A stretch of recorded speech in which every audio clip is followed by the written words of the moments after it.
This is the HP Prodesk 400G1. It has an Intel Core i3 4130 processor. This second-hand or surplus pre-built PC is very common here in my area. And it happened that I got a chance to test it. So stay tuned and we'll find out.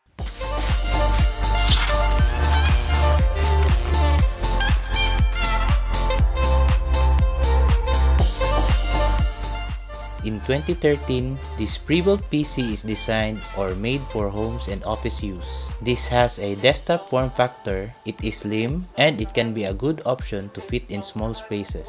Now let's go to the specs of this system. The processor is the Intel Core i3 4130. It has 2 cores and 4 threads with 3.4 GHz and 54 watt TDP. And the motherboard model is H81 and it has 4 RAM slots, but this PC has only 4 gigs of 1600 MHz DDR3 RAM. Anyway, you can add up to 16 gigs of RAM and it only has 500 gigs of hard disk drive and a 240 watt power supply.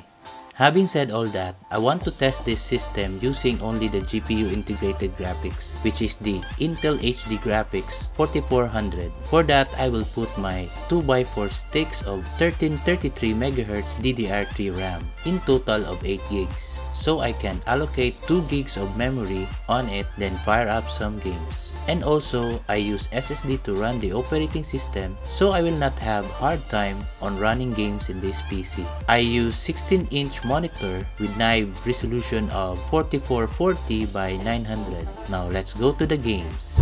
I tried running Shadow of the Tomb Raider. Well, it managed to go to the game menu, but when I tried to run the benchmark test, it didn't load, so I tried another game, which is The Witcher 3, and put it to the lowest setting and still visually good for me. Well, I only managed to get 8 FPS in average, and it is not good at all. I tried GTA 5 and still in the lowest setting and trying to make the game still looks good, but sadly I only managed to get 5 FPS in average. Evidently, this game will not run or not run better when using only the HD graphics. Now let's try some esports title and still using the HD graphics. Now on CSGO, I tried lowering all the settings and set it up to 1280 by 768 resolution. Well, I only got an average of 30 FPS, which is not a competitive frame rate. Actually, the bots are way more faster than me.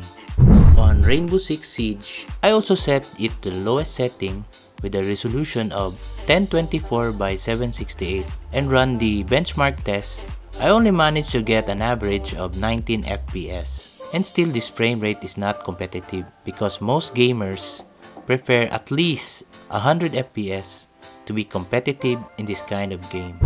Now on Rocket League, I set it on the high performance mode, which I think is the lowest setting with 1280 by 800 resolution in this game.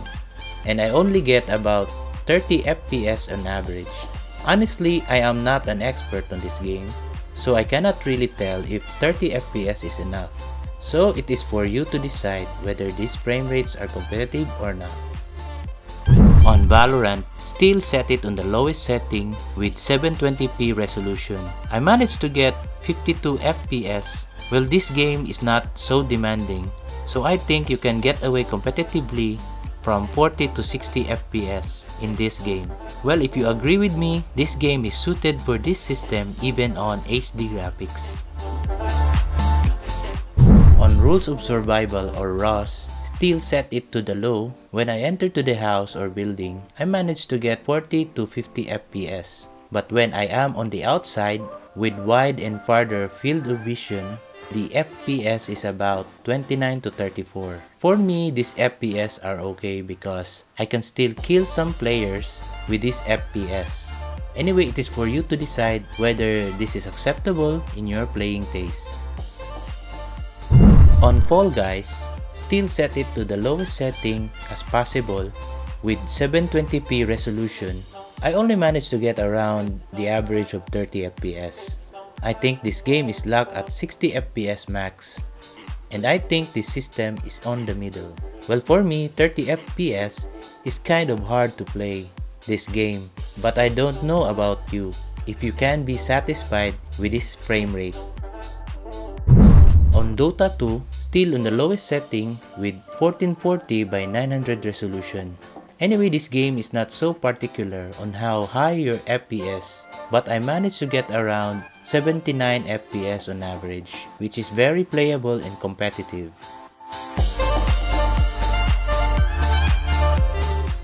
I also include emulator games that is originally for mobile phones only, which are Call of Duty Mobile and PUBG Mobile.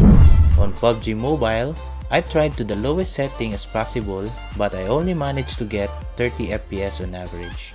Actually, for me, with this frame rate, it is hard to be competitive with other players. Anyway, I can still kill enemies with this frame rate. On Call of Duty Mobile, I also put it on the lowest setting as possible, and I get 51 average FPS. Well, in this game, with this frame rate, I think it is very competitive and I am satisfied on playing it. Now, those are the games I tested with this PC. Evidently, AAA games will not run in this system on integrated graphics only, or will not run at all. But on esport titled games, all games run, but it depends whether it is competitive or not. Well, I think this system is good and very usable for internet browsing, video chat if you have camera, and low-spec gaming.